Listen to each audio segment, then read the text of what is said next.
أعوذ بالله من الشيطان الرجيم پناہ مانگتا ہوں میں اللہ کی شیطان مردود سے۔ بسم اللہ الرحمن الرحیم شروع اللہ کا نام لے کر جو بڑا مہربان نہایت رحم والا ہے۔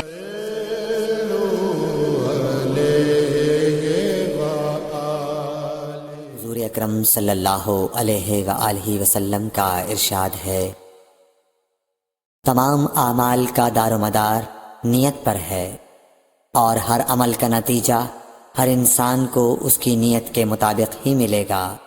بس جس کی ہجرت دولت دنیا حاصل کرنے کے لیے ہو یا کسی عورت سے شادی کی غرض سے ہو، بس اس کی ہجرت انہی چیزوں کے لیے ہوگی جن کے حاصل کرنے کی نیت سے اس نے ہجرت کی۔ صحیح بخاری حدیث نمبر 1۔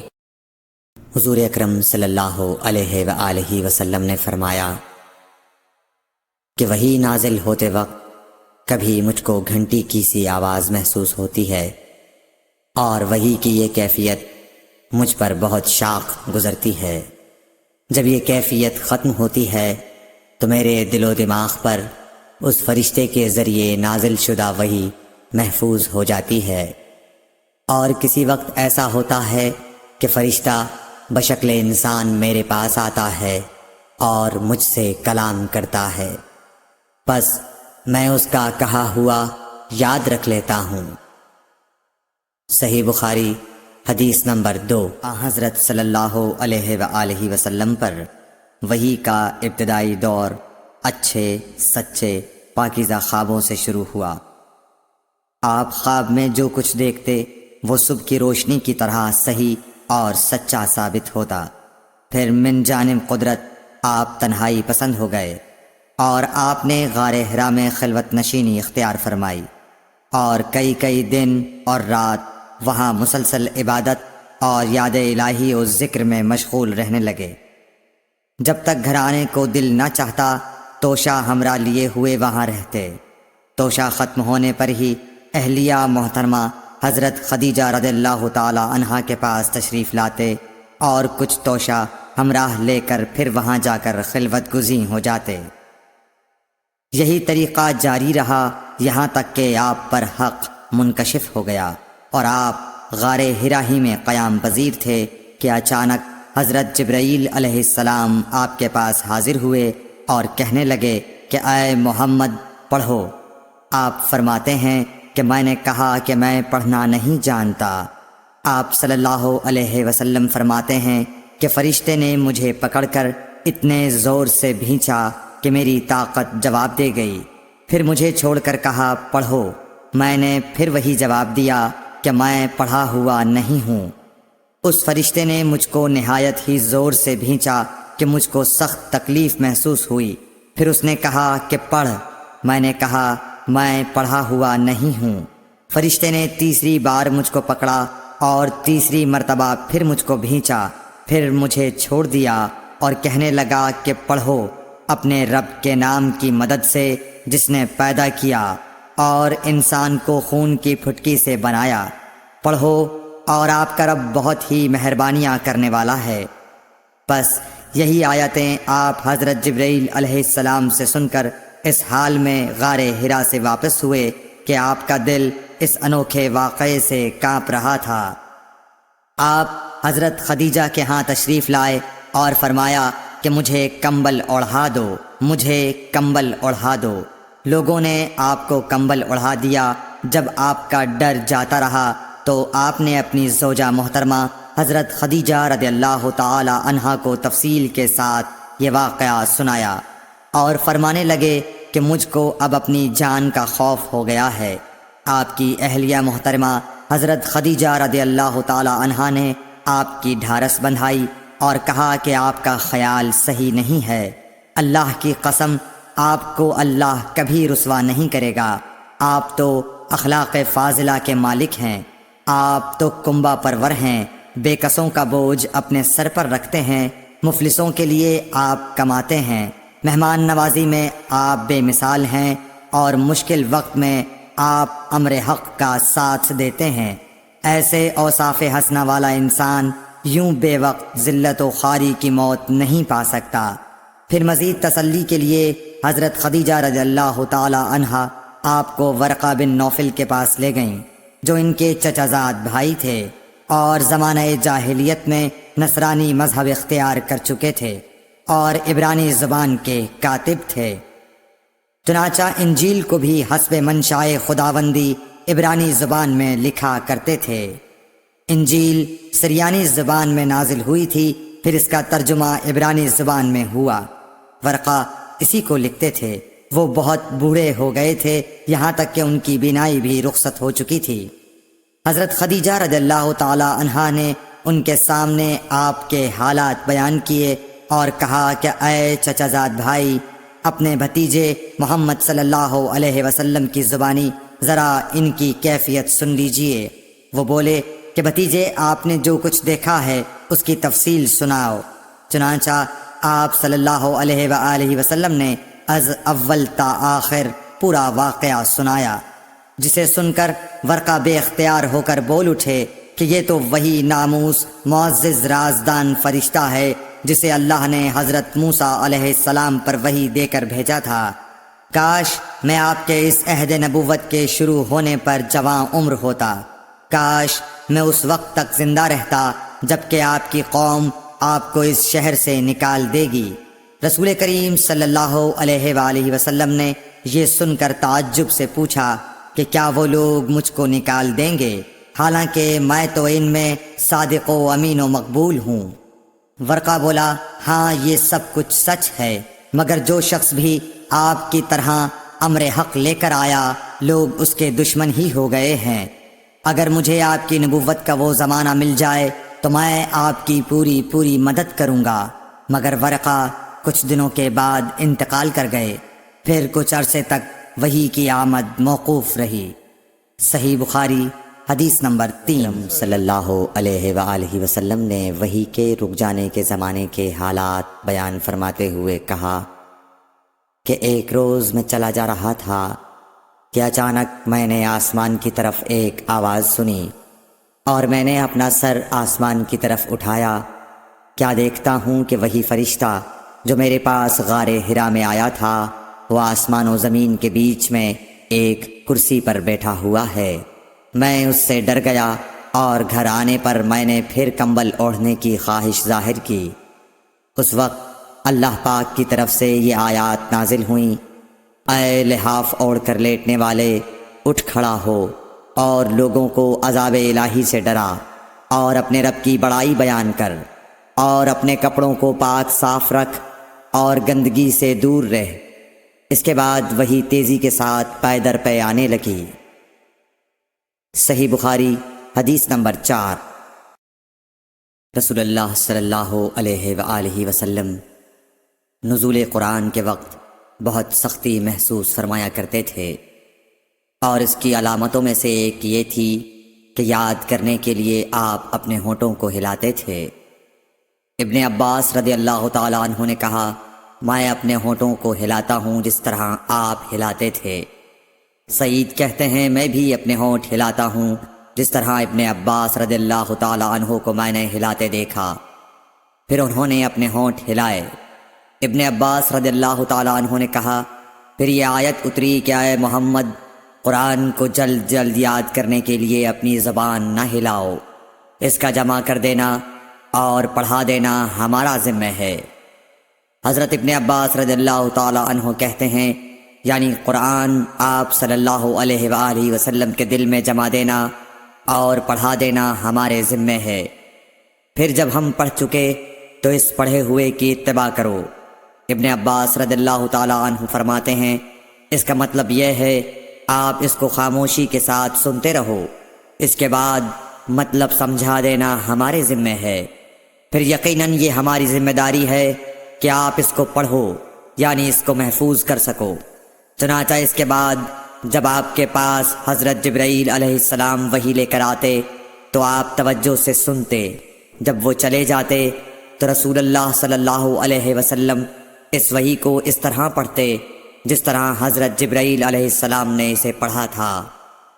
صحیح بخاری حدیث نمبر 5۔ رسول اللہ صلی اللہ علیہ وآلہ وسلم سب لوگوں سے زیادہ جواد سخی تھے، اور رمضان میں دوسرے اوقات کے مقابلے میں جب جبرائیل علیہ السلام آپ صلی اللہ علیہ وآلہ وسلم سے ملتے بہت ہی زیادہ جود و کرم فرماتے۔ جبرائیل علیہ السلام رمضان کی ہر رات میں آپ صلی اللہ علیہ وآلہ وسلم سے ملاقات کرتے اور آپ کے ساتھ قرآن کا دورہ کرتے۔ غرض حضرت صلی اللہ علیہ وآلہ وسلم لوگوں کو بھلائی پہنچانے میں بارش لانے والی ہوا سے بھی زیادہ جود و کرم فرمایا کرتے تھے۔ صحیح بخاری حدیث نمبر 6۔ ہرقل شاہ روم نے قریش کے قافلے میں ایک آدمی بلانے کو بھیجا، اور اس وقت یہ لوگ تجارت کے لیے ملک شام گئے ہوئے تھے، اور یہ وہ زمانہ تھا جب رسول اللہ صلی اللہ علیہ وسلم نے قریش اور ابو سفیان سے ایک وقتی عہد کیا ہوا تھا۔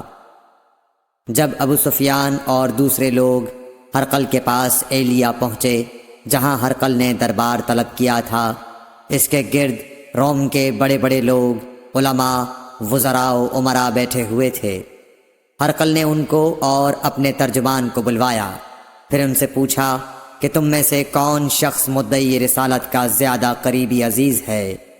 ابو سفیان کہتے ہیں کہ میں بول اٹھا کہ میں اس کا سب سے زیادہ قریبی رشتہ دار ہوں۔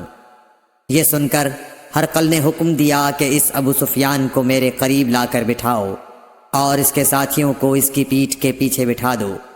پھر اپنے ترجمان سے کہا کہ ان لوگوں سے کہہ دو کہ میں ابو سفیان سے اس شخص یعنی محمد صلی اللہ علیہ وسلم کے حالات پوچھتا ہوں، اگر یہ مجھ سے کسی بات میں جھوٹ بول دے تو تم اس کا جھوٹ ظاہر کر دینا۔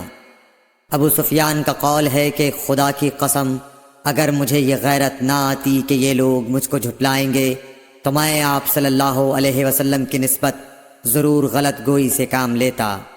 خیر، پہلی بات جو ہرقل نے مجھ سے پوچھی وہ یہ کہ اس شخص کا خاندان تم لوگوں میں کیسا ہے؟ میں نے کہا وہ تو بڑے اونچے عالی نسب والے ہیں۔ کہنے لگا اس سے پہلے بھی کسی نے تم لوگوں میں ایسی بات کہی تھی؟ میں نے کہا نہیں۔ کہنے لگا اچھا اس کے بڑوں میں کوئی بادشاہ ہوا ہے؟ میں نے کہا نہیں۔ پھر اس نے کہا بڑے لوگوں نے اس کی پیروی اختیار کی ہے یا کمزوروں نے؟ میں نے کہا نہیں، کمزوروں نے۔ پھر کہنے لگا اس کے تابعدار روز بڑھتے جاتے ہیں یا کوئی ساتھی پھر بھی جاتا ہے؟ میں نے کہا نہیں۔ کہنے لگا کیا اپنے اس دعوی نبوت سے پہلے کبھی کسی بھی موقع پر اس نے جھوٹ بولا ہے؟ میں نے کہا نہیں، اور اب ہماری اس سے صلح کی ایک مقررہ مدت ٹھہری ہوئی ہے، معلوم نہیں وہ اس میں کیا کرنے والا ہے۔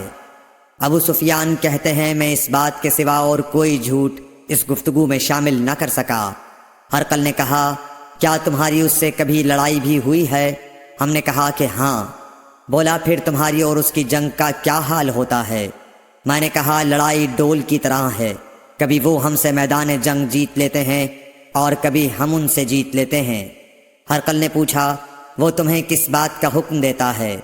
میں نے کہا وہ کہتا ہے کہ صرف ایک اللہ ہی کی عبادت کرو، اس کا کسی کو شریک نہ بناؤ، اور اپنے باپ دادا کی شرک کی باتیں چھوڑ دو، اور ہمیں نماز پڑھنے، سچ بولنے، پرہیزگاری اور صلہ رحمی کا حکم دیتا ہے۔ یہ سب سن کر پھر ہرقل نے اپنے ترجمان سے کہا کہ ابو سفیان سے کہہ دے کہ میں نے تم سے اس کا نسب پوچھا تو تم نے کہا کہ وہ ہم سے عالی نسب ہے، اور پیغمبر اپنی قوم میں عالی نسب ہی بھیجے جایا کرتے ہیں۔ میں نے تم سے پوچھا کہ دعوی نبوت کی یہ بات تمہارے اندر اس سے پہلے کسی اور نے بھی کہی تھی تو تم نے جواب دیا کہ نہیں۔ تب میں نے اپنے دل میں کہا کہ اگر یہ بات اس سے پہلے کسی اور نے کہی ہوتی تو میں سمجھتا کہ اس شخص نے بھی اسی بات کی تقلید کی ہے جو پہلے کہی جا چکی ہے۔ میں نے تم سے پوچھا کہ اس کے بڑوں میں کوئی بادشاہ بھی گزرا ہے تو تم نے کہا کہ نہیں۔ تو میں نے دل میں کہا کہ ان کے بزرگوں میں سے کوئی بادشاہ ہوا ہوگا تو کہہ دوں گا کہ وہ شخص اس بہانے اپنے آباء و اجداد کی بادشاہت اور ان کا ملک دوبارہ حاصل کرنا چاہتا ہے۔ اور میں نے تم سے پوچھا کہ اس بات کے کہنے یعنی پیغمبری کا دعویٰ کرنے سے پہلے تم نے کبھی اس کو دروغ گوئی کا الزام لگایا ہے؟ تم نے کہا کہ نہیں۔ تو میں نے سمجھ لیا کہ جو شخص آدمیوں کے ساتھ دروغ گوئی سے بچے وہ اللہ کے بارے میں کیسے جھوٹی بات کہہ سکتا ہے۔ اور میں نے تم سے پوچھا کہ بڑے لوگ اس کے پیرو ہوتے ہیں یا کمزور آدمی؟ تم نے کہا کمزوروں نے اس کی اتباع کی ہے، تو دراصل یہی لوگ پیغمبروں کے متبعین ہوتے ہیں۔ اور میں نے تم سے پوچھا کہ اس کے ساتھی بڑھ رہے ہیں یا کم ہو رہے ہیں؟ تم نے کہا کہ وہ بڑھ رہے ہیں، اور ایمان کی کیفیت یہی ہوتی ہے حتیٰ کہ وہ کامل ہو جاتا ہے۔ اور میں نے تم سے پوچھا کہ آیا کوئی شخص اس کے دین سے ناخوش ہو کر مرتد بھی ہو جاتا ہے؟ تم نے کہا نہیں۔ تو ایمان کی خاصیت بھی یہی ہے، جن کے دلوں میں اس کی مسرت رچ بس جائے وہ اس سے لوٹا نہیں کرتے۔ اور میں نے تم سے پوچھا کہ آیا وہ کبھی عہد شکنی کرتے ہیں؟ تم نے کہا نہیں۔ پیغمبروں کا یہی حال ہوتا ہے، وہ عہد کی خلاف ورزی نہیں کرتے۔ اور میں نے تم سے کہا کہ وہ تم سے کس چیز کے لیے کہتے ہیں؟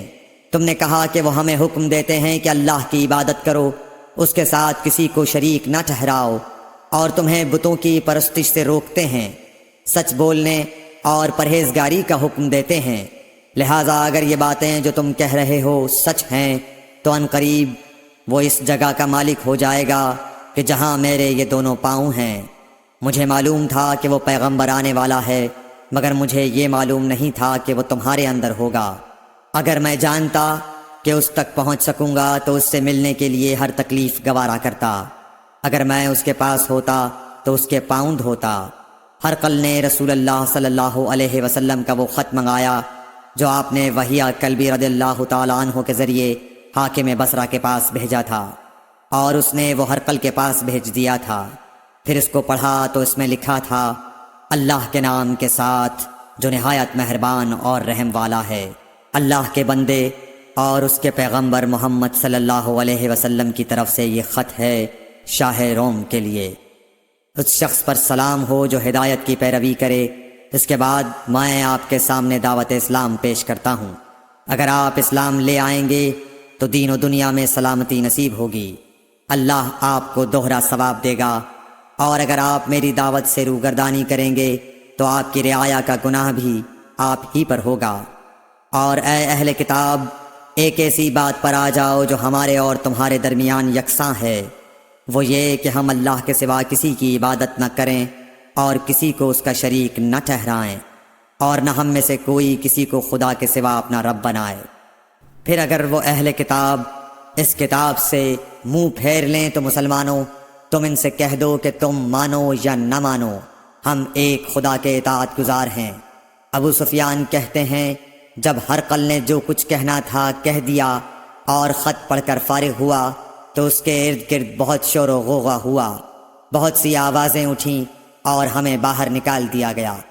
تب میں نے اپنے ساتھیوں سے کہا کہ ابو کبشہ کے بیٹے حضرت صلی اللہ علیہ وسلم کا معاملہ تو بہت بڑھ گیا، دیکھو تو اس سے بنی اصفر روم کا بادشاہ بھی ڈرتا ہے۔ مجھے اس وقت سے اس بات کا یقین ہو گیا کہ حضور صلی اللہ علیہ وسلم ان قریب غالب ہو کر رہیں گے، حتیٰ کہ اللہ نے مجھے مسلمان کر دیا۔ راوی کا بیان ہے کہ ابن ناطور ایلیا کا حاکم ہرقل کا مصاحب اور شام کے نصارہ کا لاٹ پادری بیان کرتا تھا کہ ہرقل جب ایلیا آیا ایک دن صبح کو پریشان اٹھا تو اس کے درباریوں نے دریافت کیا کہ آج ہم آپ کی حالت بدلی ہوئی پاتے ہیں، کیا وجہ ہے؟ ابن ناطور کا بیان ہے کہ ہرقل نجومی تھا، علم نجوم میں وہ پوری مہارت رکھتا تھا۔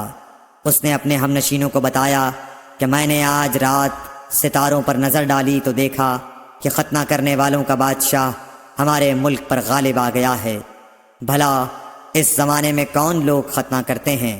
انہوں نے کہا کہ یہود کے سوا کوئی ختنہ نہیں کرتا، سو ان کی وجہ سے پریشان نہ ہوں۔ سلطنت کے تمام شہروں میں یہ حکم لکھ بھیجیے کہ وہاں جتنے یہودی ہوں سب قتل کر دیے جائیں۔ وہ لوگ انہی باتوں میں مشغول تھے کہ ہرقل کے پاس ایک آدمی لایا گیا جسے شاہ غسان نے بھیجا تھا۔ اس نے رسول اللہ صلی اللہ علیہ وسلم کے حالات بیان کیے۔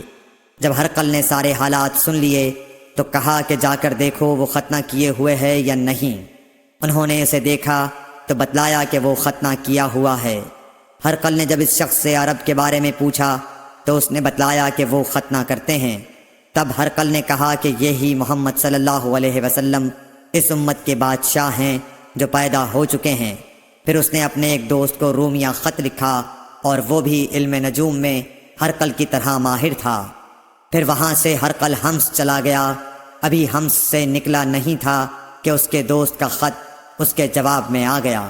اس کی رائے بھی حضور صلی اللہ علیہ وسلم کے ظہور کے بارے میں ہرقل کے موافق تھی کہ محمد صلی اللہ علیہ وسلم واقعی پیغمبر ہیں۔ اس کے بعد ہرقل نے روم کے بڑے آدمیوں کو اپنے حمص کے محل میں طلب کیا اور اس کے حکم سے محل کے دروازے بند کر لیے گئے۔ پھر وہ اپنے خاص محل سے باہر آیا اور کہا، اے روم والو، کیا ہدایت اور کامیابی میں کچھ حصہ تمہارے لیے بھی ہے؟ اگر تم اپنی سلطنت کی بقا چاہتے ہو تو پھر اس نبی صلی اللہ علیہ وسلم کی بیعت کر لو اور مسلمان ہو جاؤ۔ یہ سننا تھا کہ پھر لوگ وحشی گدھوں کی طرح دروازوں کی طرف دوڑے مگر انہیں بند پایا۔ آخر جب ہرقل نے اس بات سے ان کی یہ نفرت دیکھی اور ان کے ایمان لانے سے مایوس ہو گیا تو کہنے لگا کہ ان لوگوں کو میرے پاس لاؤ۔ جب وہ دوبارہ آئے تو اس نے کہا، میں نے جو بات کہی تھی اس سے تمہاری دینی پختگی کی آزمائش مقصود تھی، سو وہ میں نے دیکھ لی۔ تب یہ بات سن کر وہ سب کے سب اس کے سامنے سجدے میں گر پڑے اور اس سے خوش ہو گئے۔ بالآخر ہرقل کی آخری حالت یہی رہی۔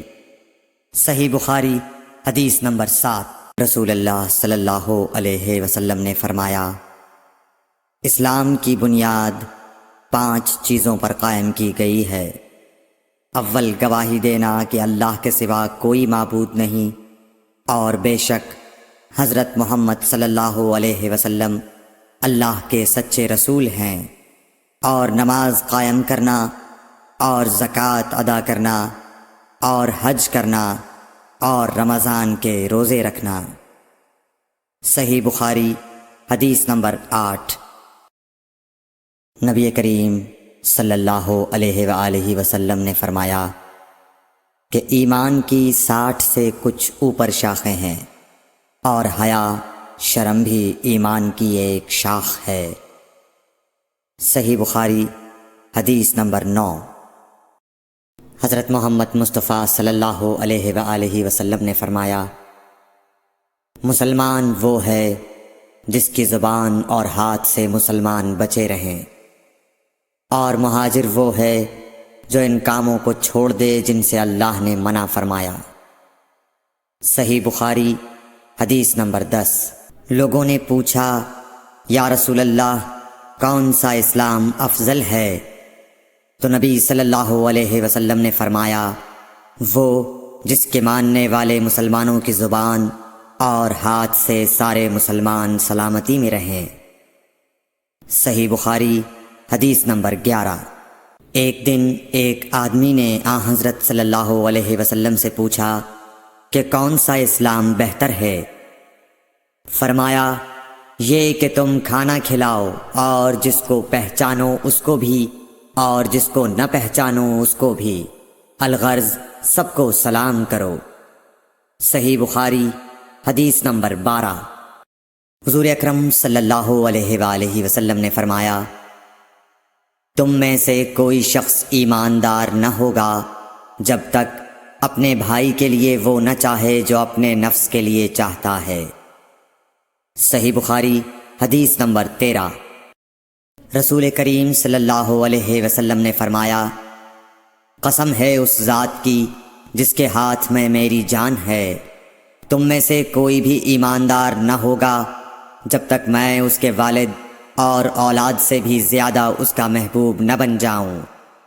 صحیح بخاری حدیث نمبر 14۔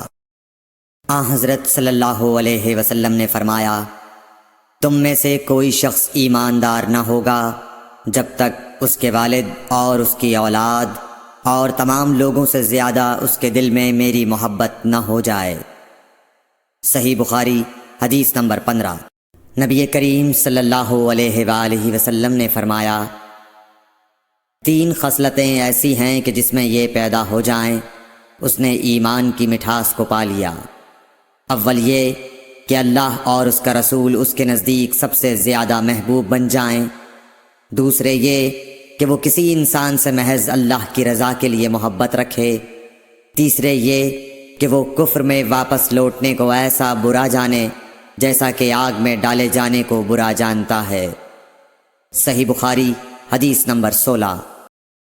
حضور اکرم صلی اللہ علیہ وآلہ وسلم نے فرمایا، انصار سے محبت رکھنا ایمان کی نشانی ہے، اور انصار سے کینہ رکھنا نفاق کی نشانی ہے۔ صحیح بخاری حدیث نمبر 17۔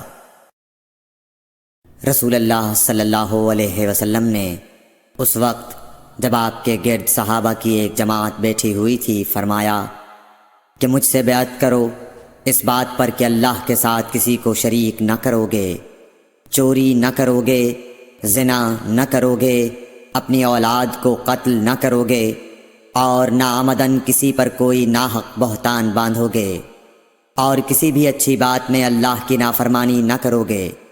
جو کوئی تم میں اس عہد کو پورا کرے گا تو اس کا ثواب اللہ کے ذمہ ہے، اور جو کوئی ان بری باتوں میں سے کسی کا ارتکاب کرے اور اسے دنیا میں اسلامی قانون کے تحت سزا دے دی گئی تو یہ سزا اس کے گناہوں کے لیے بدلہ ہو جائے گی، اور جو کوئی ان میں سے کسی بات میں مبتلا ہو گیا اور اللہ نے اس کے گناہ کو چھپا لیا تو پھر اس کا معاملہ اللہ کے حوالے ہے، اگر چاہے معاف کرے اور اگر چاہے سزا دے دے۔ عبادہ کہتے ہیں کہ پھر ہم سب نے ان سب باتوں پر آپ صلی اللہ علیہ وسلم سے بیعت کر لی۔ صحیح بخاری حدیث نمبر 18۔ رسول اللہ صلی اللہ علیہ وسلم نے فرمایا، وہ وقت قریب ہے جب مسلمان کا سب سے عمدہ مال اس کی بکریاں ہوں گی، جن کے پیچھے وہ پہاڑوں کی چوٹیوں اور برساتی وادیوں میں اپنے دین کو بچانے کے لیے بھاگ جائے گا۔ صحیح بخاری حدیث نمبر 19۔ رسول اللہ صلی اللہ علیہ وسلم کسی کام کا حکم دیتے تو ایسا ہی کام ہوتا جس کے کرنے کی لوگوں میں طاقت ہوتی۔ اس پر صحابہ کرام نے عرض کیا کہ یا رسول اللہ، ہم لوگ تو آپ جیسے نہیں ہیں، آپ تو معصوم ہیں، اور آپ کی اللہ پاک نے اگلی پچھلی سب لغزشیں معاف فرما دی ہیں، اس لیے ہمیں اپنے سے کچھ زیادہ عبادت کرنے کا حکم فرمائیے۔ یہ سن کر آپ ناراض ہوئے، حتیٰ کہ خفگی آپ کے چہرہ مبارک سے ظاہر ہونے لگی۔ پھر فرمایا کہ بے شک میں تم سب سے زیادہ اللہ سے ڈرتا ہوں اور تم سب سے زیادہ اسے جانتا ہوں، پس تم مجھ سے بڑھ کر عبادت نہیں کر سکتے۔ صحیح بخاری حدیث نمبر 20۔ حضور اکرم صلی اللہ علیہ وآلہ وسلم نے ارشاد فرمایا، جس شخص میں یہ 3 باتیں ہوں گی وہ ایمان کا مزہ پالے گا۔ ایک یہ کہ وہ شخص جسے اللہ اور اس کا رسول ان کے ماں سوا سے زیادہ عزیز ہوں، اور دوسرے یہ کہ جو کسی بندے سے محض اللہ ہی کے لیے محبت کرے، اور تیسری بات یہ کہ جسے اللہ نے کفر سے نجات دی ہو پھر دوبارہ کفر اختیار کرنے کو وہ ایسا برا سمجھے جیسا آگ میں گر جانے کو برا جانتا ہے۔ صحیح بخاری حدیث نمبر 21۔ حضرت محمد مصطفیٰ صلی اللہ علیہ وآلہ وسلم نے فرمایا، جب جنتی جنت میں اور دوزخی دوزخ میں داخل ہو جائیں گے، اللہ پاک فرمائے گا جس کے دل میں رائی کے دانے کے برابر بھی ایمان ہو اس کو بھی دوزخ سے نکال لو۔ تب ایسے لوگ دوزخ سے نکال لیے جائیں گے اور وہ جل کر کوئلے کی طرح سیاہ ہو چکے ہوں گے، پھر زندگی کی نہر میں یا بارش کے پانی میں ڈالے جائیں گے۔ اس وقت وہ دانے کی طرح اگائیں گے جس طرح ندی کے کنارے دانے اگاتے ہیں۔ کیا تم نے نہیں دیکھا کہ دانہ زردی مائل پیچ در پیچ نکلتا ہے؟ صحیح بخاری حدیث نمبر 22۔ حضور اکرم صلی اللہ علیہ وآلہ وسلم نے فرمایا، میں ایک وقت سو رہا تھا، میں نے خواب میں دیکھا کہ لوگ میرے سامنے پیش کیے جا رہے ہیں اور وہ کرتے پہنے ہوئے ہیں، کسی کا کرتا سینے تک ہے اور کسی کا اس سے نیچا ہے۔ پھر میرے سامنے عمر بن خطاب لائے گئے، ان کے بدن پر جو کرتا تھا اسے وہ گھسیٹ رہے تھے، یعنی ان کا کرتا زمین تک نیچا تھا۔ صحابہ رضی اللہ تعالی عنہ نے پوچھا کہ یا رسول اللہ اس کی کیا تعبیر ہے؟ آپ نے فرمایا کہ اس سے دین مراد ہے۔ صحیح بخاری حدیث نمبر 23۔ ایک مرتبہ رسول کریم صلی اللہ علیہ وسلم ایک انصاری شخص کے پاس سے گزرے، اس حال میں کہ وہ اپنے ایک بھائی سے کہہ رہے تھے کہ تم اتنی شرم کیوں کرتے ہو؟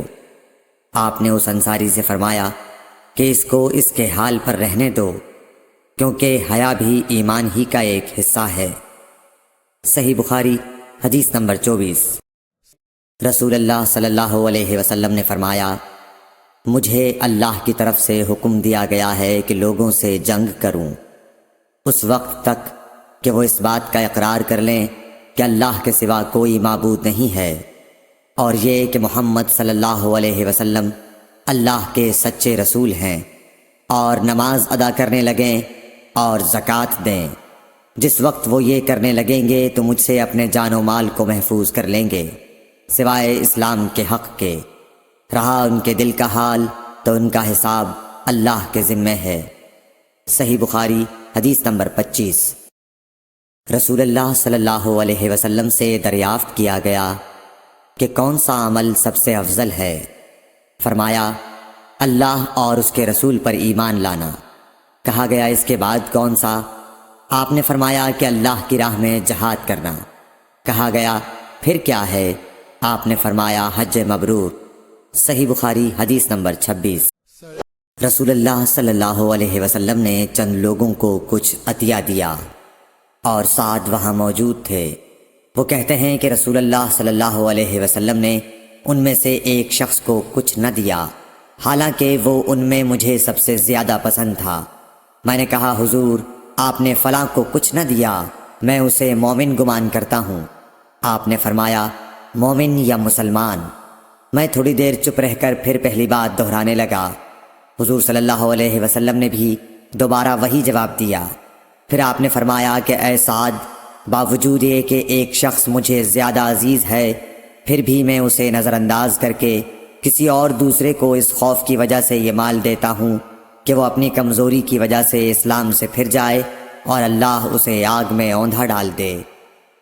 صحیح بخاری حدیث نمبر 27۔ ایک آدمی نے رسول اللہ صلی اللہ علیہ وسلم سے پوچھا، کون سا اسلام بہتر ہے؟ آپ صلی اللہ علیہ وسلم نے فرمایا کہ تو کھانا کھلائے اور ہر شخص کو سلام کرے، خواہ اس کو تو جانتا ہو یا نہ جانتا ہو۔ صحیح بخاری حدیث نمبر 28۔ حضرت صلی اللہ علیہ وسلم نے فرمایا، مجھے دوزخ دکھلائی گئی تو اس میں زیادہ تر عورتیں تھیں جو کفر کرتی ہیں۔ کہا گیا، حضور کیا وہ اللہ کے ساتھ کفر کرتی ہیں؟ آپ صلی اللہ علیہ وسلم نے فرمایا کہ خاوند کی ناشکری کرتی ہیں اور احسان کی ناشکری کرتی ہیں۔ اگر تم عمر بھر ان میں سے کسی کے ساتھ احسان کرتے رہو، پھر تمہاری طرف سے کبھی کوئی ان کے خیال میں ناگواری کی بات ہو جائے تو فوراً کہہ اٹھے گی کہ میں نے کبھی بھی تجھ سے کوئی بھلائی نہیں دیکھی۔ صحیح بخاری حدیث نمبر 29۔ حضرت صلی اللہ علیہ وآلہ وسلم فرماتے تھے، جب دو مسلمان اپنی اپنی تلواریں لے کر بھڑ جائیں تو قاتل اور مقتول دونوں دوزخی ہیں۔ عرض کیا گیا، یا رسول اللہ، قاتل تو خیر ضرور دوزخی ہونا چاہیے، مقتول کیوں؟ فرمایا، وہ بھی اپنے ساتھی کو مار ڈالنے کی حرص رکھتا تھا، موقع پاتا تو وہ اسے ضرور قتل کر دیتا، دل کے عزم صمیم پر وہ دوزخی ہوا۔ صحیح بخاری حدیث نمبر 30۔ ابو ذر ایک جوڑا پہنے ہوئے تھے اور ان کا غلام بھی جوڑا پہنے ہوئے تھا۔ سبب دریافت کیا گیا تو کہنے لگے کہ میں نے ایک شخص یعنی غلام کو برا بھلا کہا تھا اور اس کی ماں کی غیرت دلائی یعنی گالی دی، تو رسول اللہ صلی اللہ علیہ وسلم نے یہ معلوم کر کے مجھ سے فرمایا، اے ابو ذر، تو نے اسے ماں کے نام سے غیرت دلائی ہے، بے شک تجھ میں ابھی کچھ زمانہ جاہلیت کا اثر باقی ہے۔ یاد رکھو، ماتحت لوگ تمہارے بھائی ہیں، اللہ نے اپنی کسی مصلحت کی بنا پر انہیں تمہارے قبضے میں دے رکھا ہے، تو جس کے ماتحت اس کا کوئی بھائی ہو تو اس کو بھی وہی کھلائے جو آپ کھاتا ہے، اور وہ کپڑا اسے پہنائے جو آپ پہنتا ہے، اور ان کو اتنے کام کی تکلیف نہ دو کہ ان کے لیے مشکل ہو جائے، اور اگر کوئی سخت کام ڈالو تو تم خود بھی ان کی مدد کرو۔ صحیح بخاری حدیث نمبر 31۔ جب سورہ انعام کی یہ آیت اتری جو لوگ ایمان لائے اور انہوں نے اپنے ایمان میں گناہوں کی آمیزش نہیں کی، تو آپ صلی اللہ علیہ وسلم کے اصحاب نے کہا، یا رسول اللہ، یہ تو بہت ہی مشکل ہے، ہم میں کون ایسا ہے جس نے گناہ نہیں کیا؟ تب اللہ پاک نے سورہ لقمان کی یہ آیت اتاری کہ بے شک شرک بڑا ظلم ہے۔ صحیح بخاری حدیث نمبر 32۔ رسول اللہ صلی اللہ علیہ وآلہ وسلم نے فرمایا، منافق کی علامتیں 3 ہیں: جب بات کرے جھوٹ بولے، جب وعدہ کرے اس کے خلاف کرے، اور جب اس کو امین بنایا جائے تو خیانت کرے۔ صحیح بخاری حدیث نمبر 33۔ رسول اللہ صلی اللہ علیہ وسلم نے فرمایا کہ 4 عادتیں جس کسی میں ہوں تو وہ خالص منافق ہے، اور جس کسی میں ان 4 میں سے ایک عادت ہو تو وہ بھی نفاق ہی ہے جب تک اسے نہ چھوڑ دے۔ وہ یہ ہیں: جب اسے امین بنایا جائے تو امانت میں خیانت کرے، اور بات کرتے وقت جھوٹ بولے، اور جب کسی سے عہد کرے تو اسے پورا نہ کرے، اور جب کسی سے لڑے تو گالیوں پر اتر آئے۔ صحیح بخاری حدیث نمبر 34۔ رسول اللہ صلی اللہ علیہ وسلم نے فرمایا، جو شخص شب قدر ایمان کے ساتھ محض ثواب آخرت کے لیے ذکر و عبادت میں گزارے، اس کے گزشتہ گناہ بخش دیے جاتے ہیں۔ صحیح بخاری حدیث نمبر 35۔ رسول اللہ صلی اللہ علیہ وسلم نے فرمایا، جو شخص اللہ کی راہ میں جہاد کے لیے نکلا، اللہ اس کا ضامن ہو گیا۔ اللہ تعالیٰ فرماتا ہے، اس کو میری ذات پر یقین اور میرے پیغمبروں کی تصدیق نے اس سرفروشی کے لیے گھر سے نکالا ہے۔ میں اس بات کا ضامن ہوں کہ یا تو اس کو واپس کر دوں ثواب اور مال غنیمت کے ساتھ، یا شہید ہونے کے بعد جنت میں داخل کر دوں۔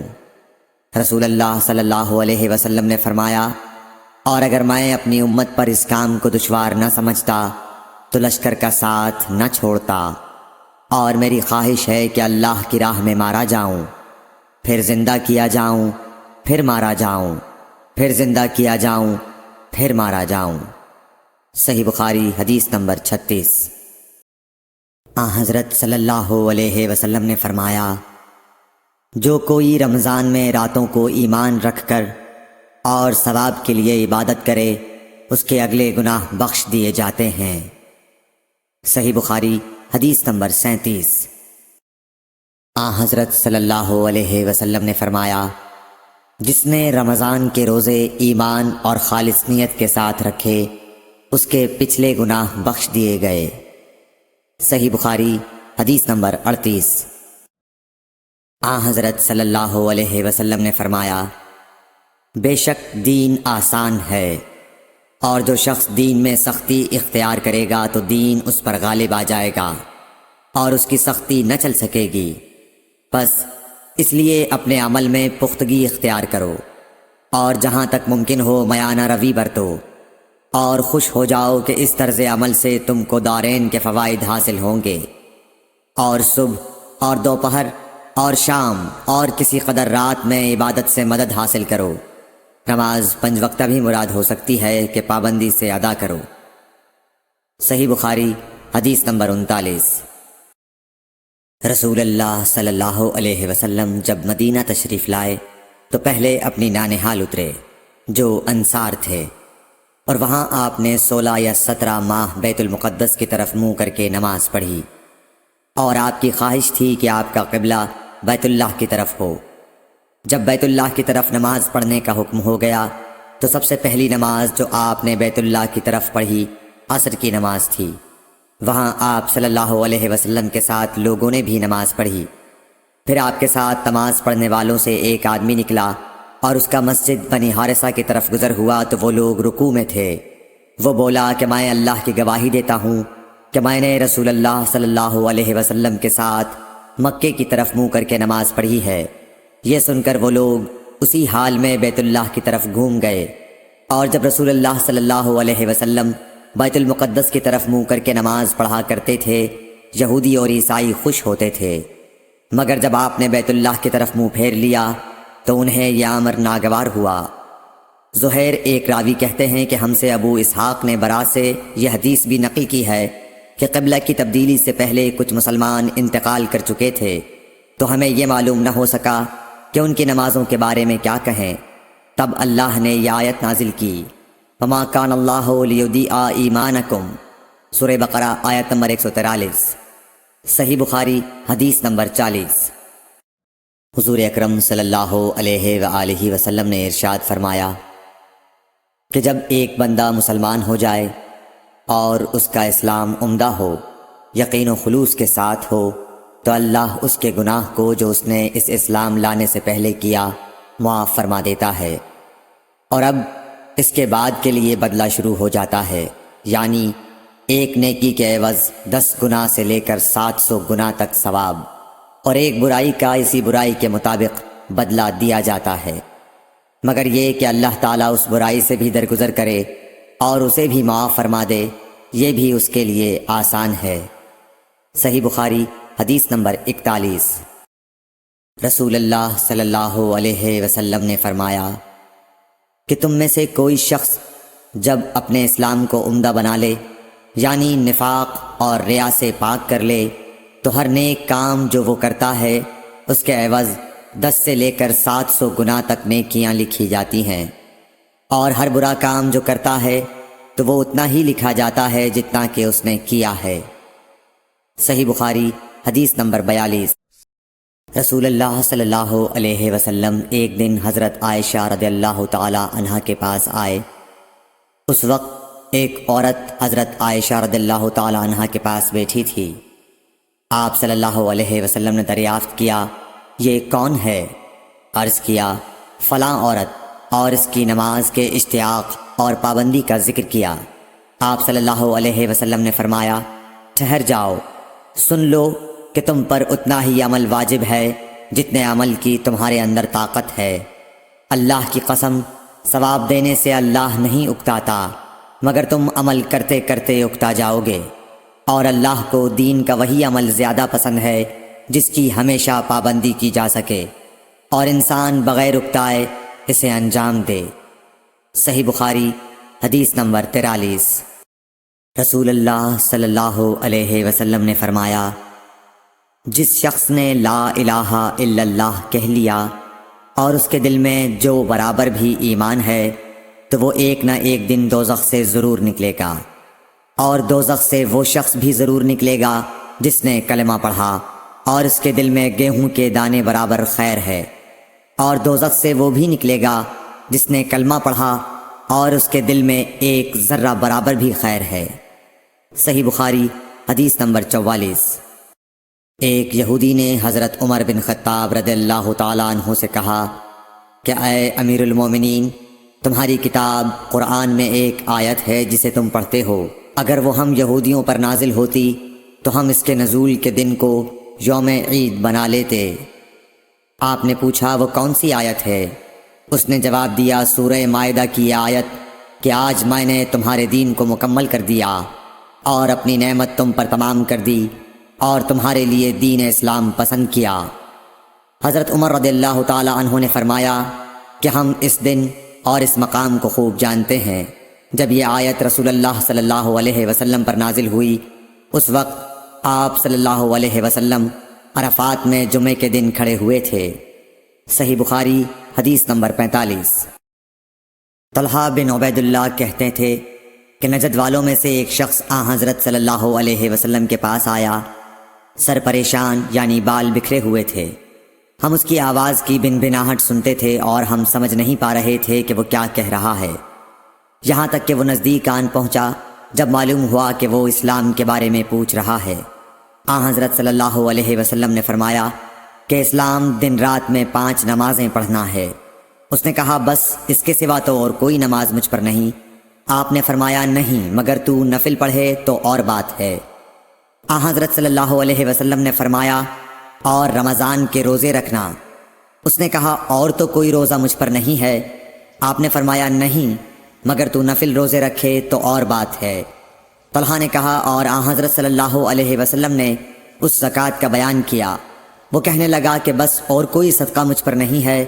آپ نے فرمایا نہیں، مگر یہ کہ تو نفل صدقہ دے تو اور بات ہے۔ پھر وہ شخص پیٹھ موڑ کر چلا گیا، یوں کہتا جاتا تھا، قسم خدا کی میں نہ اس سے بڑھاؤں گا نہ گھٹاؤں گا۔ حضرت صلی اللہ علیہ وسلم نے فرمایا، اگر یہ سچا ہے تو اپنی مراد کو پہنچ گیا۔ صحیح بخاری حدیث نمبر 46۔ حضرت صلی اللہ علیہ وسلم نے فرمایا، جو کوئی ایمان رکھ کر اور ثواب کی نیت سے کسی مسلمان کے جنازے کے ساتھ جائے اور نماز اور دفن سے فراغت ہونے تک اس کے ساتھ رہے تو وہ 2 قرات ثواب لے کر لوٹے گا۔ ہر قرات اتنا بڑا ہوگا جیسے احد کا پہاڑ۔ اور جو شخص جنازے پر نماز پڑھ کر دفن سے پہلے لوٹ جائے تو وہ 1 قرات ثواب لے کر لوٹے گا۔ صحیح بخاری حدیث نمبر 47۔ حضرت صلی اللہ علیہ وسلم نے فرمایا کہ مسلمان کو گالی دینے سے آدمی فاسق ہو جاتا ہے اور مسلمان سے لڑنا کفر ہے۔ صحیح بخاری حدیث نمبر 48۔ حضرت صلی اللہ علیہ وسلم اپنے حجرے سے نکلے، لوگوں کو شب قدر بتانا چاہتے تھے وہ کون سی رات ہے۔ اتنے میں 2 مسلمان آپس میں لڑ پڑے۔ آپ صلی اللہ علیہ وسلم نے فرمایا، میں تو اس لیے باہر نکلا تھا کہ تم کو شب قدر بتلاؤں، اور فلاں فلاں آدمی لڑ پڑے تو وہ میرے دل سے اٹھا لی گئی، اور شاید اسی میں کچھ تمہاری بہتری ہو، تو اب ایسا کرو کہ شب قدر کو رمضان کی 27ویں، 29ویں اور 25ویں رات میں ڈھونڈا کرو۔ صحیح بخاری حدیث نمبر 49۔ ایک دن حضرت صلی اللہ علیہ وسلم لوگوں میں تشریف فرما تھے کہ آپ کے پاس ایک شخص آیا اور پوچھنے لگا کہ ایمان کسے کہتے ہیں۔ آپ صلی اللہ علیہ وسلم نے فرمایا کہ ایمان یہ ہے کہ تم اللہ پاک کے وجود اور اس کی وحدانیت پر ایمان لاؤ، اور اس کے فرشتوں کے وجود پر، اور اس اللہ کی ملاقات کے برحق ہونے پر، اور اس کے رسولوں کے برحق ہونے پر، اور مرنے کے بعد دوبارہ اٹھنے پر ایمان لاؤ۔ پھر اس نے پوچھا کہ اسلام کیا ہے؟ آپ صلی اللہ علیہ وسلم نے پھر جواب دیا کہ اسلام یہ ہے کہ تم خالص اللہ کی عبادت کرو اور اس کے ساتھ کسی کو شریک نہ بناؤ، اور نماز قائم کرو، اور زکوٰۃ فرض ادا کرو، اور رمضان کے روزے رکھو۔ پھر اس نے احسان کے متعلق پوچھا۔ آپ صلی اللہ علیہ وسلم نے فرمایا، احسان یہ ہے کہ تم اللہ کی عبادت اس طرح کرو گویا تم اسے دیکھ رہے ہو۔ اگر یہ درجہ نہ حاصل ہو تو پھر یہ تو سمجھو کہ وہ تم کو دیکھ رہا ہے۔ پھر اس نے پوچھا کہ قیامت کب آئے گی؟ آپ صلی اللہ علیہ وسلم نے فرمایا کہ اس کے بارے میں جواب دینے والا پوچھنے والے سے کچھ زیادہ نہیں جانتا، البتہ میں تمہیں اس کی نشانیاں بتلا سکتا ہوں۔ وہ یہ ہیں کہ جب لونڈی اپنے آقا کو جنے گی، اور جب سیاہ اونٹوں کے چرانے والے دیہاتی لوگ ترقی کرتے کرتے مکانات کی تعمیر میں ایک دوسرے سے بازی لے جانے کی کوشش کریں گے، یاد رکھو قیامت کا علم ان 5 چیزوں میں ہے جن کو اللہ کے سوا کوئی نہیں جانتا۔ پھر آپ صلی اللہ علیہ وسلم نے یہ آیت پڑھی کہ اللہ ہی کو قیامت کا علم ہے کہ وہ کب ہوگی۔ پھر وہ پوچھنے والا پیٹھ پھیر کر جانے لگا۔ آپ نے فرمایا کہ اسے واپس بلا کر لاؤ۔ لوگ دوڑ پڑے مگر وہ کہیں نظر نہیں آیا۔ آپ صلی اللہ علیہ وسلم نے فرمایا کہ یہ جبرائیل علیہ السلام تھے جو لوگوں کو ان کا دین سکھانے آئے تھے۔ صحیح بخاری حدیث نمبر 50۔ ہرقل شاہ روم نے ابو سفیان سے کہا، میں نے تم سے پوچھا تھا کہ اس رسول کے ماننے والے بڑھ رہے ہیں یا گھٹ رہے ہیں؟ تو نے جواب میں بتلایا کہ وہ بڑھ رہے ہیں۔ ٹھیک ہے، ایمان کا یہی حال رہتا ہے یہاں تک کہ وہ پورا ہو جائے۔ اور میں نے تجھ سے پوچھا تھا کہ کوئی اس کے دین میں آ کر پھر اس کو برا جان کر پھر جاتا ہے؟ تو نے کہا نہیں۔ اور ایمان کا یہی حال ہے، جب اس کی خوشی دل میں سما جاتی ہے تو پھر اس کو کوئی برا نہیں سمجھ سکتا۔ صحیح بخاری حدیث نمبر 51۔ حضور اکرم صلی اللہ علیہ وسلم فرماتے تھے، حلال کھلا ہوا ہے اور حرام بھی کھلا ہوا ہے، اور ان دونوں کے درمیان بعض چیزیں شبہ کی ہیں جن کو بہت لوگ نہیں جانتے کہ حلال ہیں یا حرام۔ پھر جو کوئی شبہ کی چیزوں سے بھی بچ گیا اس نے اپنے دین اور عزت کو بچا لیا، اور جو کوئی ان شبہ کی چیزوں میں پڑ گیا اس کی مثال اس چرواہے کی ہے جو شاہی محفوظ چراگاہ کے آس پاس اپنے جانوروں کو چرائے، وہ قریب ہے کہ کبھی اس چراگاہ کے اندر گھس جائے اور شاہی مجرم قرار پائے۔ سن لو، ہر بادشاہ کی ایک چراگاہ ہوتی ہے، اللہ کی چراگاہ اس کی زمین پر حرام چیزیں ہیں، پس ان سے بچو۔ اور سن لو، بدن میں ایک گوشت کا ٹکڑا ہے، جب وہ درست ہوگا سارا بدن درست ہوگا، اور جہاں بگڑا سارا بدن بگڑ گیا۔ سن لو، وہ ٹکڑا آدمی کا دل ہے۔ صحیح بخاری حدیث نمبر 52۔ عبد القیس کا وفد جب حضرت صلی اللہ علیہ وسلم کے پاس آیا تو آپ نے پوچھا کہ یہ کون سی قوم کے لوگ ہیں یا یہ وفد کہاں کا ہے؟ انہوں نے کہا کہ ربیعہ خاندان کے لوگ ہیں۔ آپ صلی اللہ علیہ وسلم نے فرمایا، مرحبا اس قوم کو یا اس وفد کو، نہ ذلیل ہونے والے نہ شرمندہ ہونے والے، یعنی ان کا آنا بہت خوب ہے۔ وہ کہنے لگے، اے اللہ کے رسول صلی اللہ علیہ وسلم، ہم آپ کی خدمت میں صرف ان حرمت والے مہینوں میں آ سکتے ہیں، کیونکہ ہمارے اور آپ کے درمیان مضر کے کافروں کا قبیلہ آباد ہے۔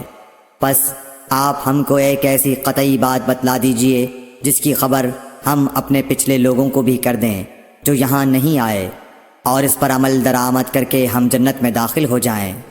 اور انہوں نے آپ سے اپنے برتنوں کے بارے میں بھی پوچھا۔ آپ صلی اللہ علیہ وسلم نے ان کو 4 باتوں کا حکم اور 4 قسم کے برتنوں کو استعمال میں لانے سے منع فرمایا۔ ان کو حکم دیا کہ ایک اکیلے خدا پر ایمان لاؤ۔ پھر آپ صلی اللہ علیہ وسلم نے پوچھا کہ جانتے ہو ایک اکیلے اللہ پر ایمان لانے کا مطلب کیا ہے؟ انہوں نے کہا کہ اللہ اور اس کے رسول ہی کو معلوم ہے۔ آپ نے فرمایا کہ اس بات کی گواہی دینا کہ اللہ کے سوا کوئی معبود نہیں، اور یہ حضرت محمد صلی اللہ علیہ وسلم اس کے سچے رسول ہیں، اور نماز قائم کرنا اور زکوٰۃ ادا کرنا اور رمضان کے روزے رکھنا، اور مال غنیمت سے جو ملے اس کا 5واں حصہ مسلمانوں کے بیت المال میں داخل کرنا، اور 4 برتنوں کے استعمال سے آپ صلی اللہ علیہ وسلم نے ان کو منع فرمایا، سبز لاکھی مرتبان سے اور کدو کے بنائے ہوئے برتن سے، لکڑی کے کھودے ہوئے برتن سے اور روغنی برتن سے، اور فرمایا کہ ان باتوں کو حفظ کر لو اور ان لوگوں کو بھی بتلا دینا جو تم سے پیچھے ہیں اور یہاں نہیں آئے ہیں۔ صحیح بخاری حدیث نمبر 53۔ حضرت صلی اللہ علیہ وسلم نے فرمایا، عمل نیت ہی سے صحیح ہوتے ہیں یا نیت ہی کے مطابق ان کو بدلہ ملتا ہے، اور ہر آدمی کو وہی ملے گا جو نیت کرے گا۔ پس جو کوئی اللہ اور اس کے رسول کی رضا کے لیے ہجرت کرے اور اس کی ہجرت اللہ اور اس کے رسول کی طرف ہوگی، اور جو کوئی دنیا کمانے کے لیے یا کسی عورت سے شادی کرنے کے لیے ہجرت کرے گا تو اس کی ہجرت انہی کاموں کے لیے ہوگی۔ صحیح بخاری حدیث نمبر 54۔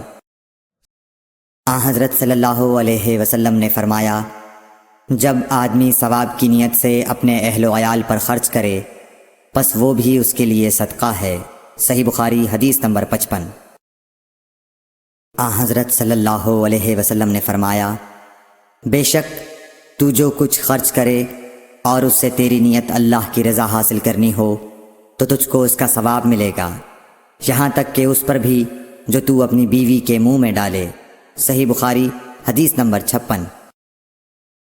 جریر بن عبداللہ رضی اللہ تعالی عنہ نے کہا کہ حضرت صلی اللہ علیہ وسلم سے میں نے نماز قائم کرنے اور زکوٰۃ ادا کرنے اور ہر مسلمان کی خیر خواہی کرنے پر بیعت کی۔ صحیح بخاری حدیث نمبر 57۔